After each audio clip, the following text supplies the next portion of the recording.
بسم الله الرحمن الرحيم اقترب للناس حسابهم وهم في غفلة معرضون ما يأتيهم من ذكر من ربهم محدث إلا استمعوه وهم يلعبون لاهية قلوبهم وأسروا النجوى الذين ظلموا هل هذا إلا بشر مثلكم أفتأتون السحر وأنتم تبصرون قال ربي يعلم القول في السماء والأرض وهو السميع العليم بل قالوا أضغاث أحلام بل افتراه بل هو شاعر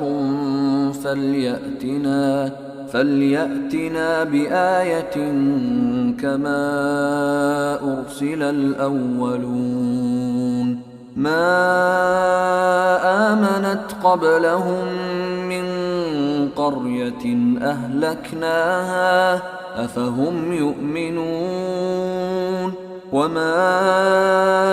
أرسلنا قبلك إلا رجالا نوحي إليهم فاسألوا أهل الذكر إن كنتم لا تعلمون وما جعلناهم جسدا لا يأكلون الطعام وما كانوا خالدين ثم صدقناهم الوعد فأنجيناهم ومن نشاء وأهلكنا المسرفين لقد أنزلنا إليكم كتابا فيه ذكركم أفلا تعقلون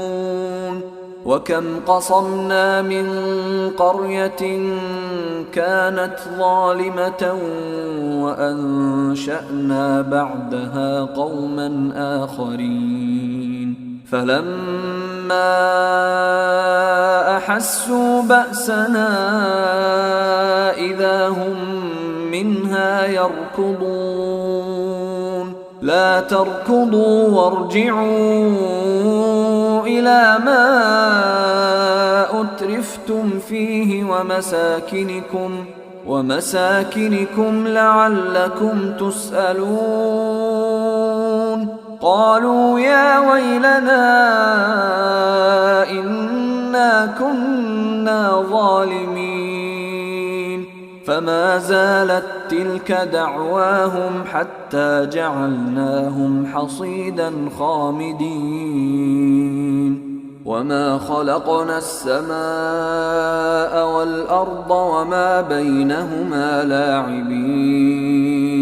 لو أردنا أن نتخذ لهوا لاتخذناه من لدنا إن كنا فاعلين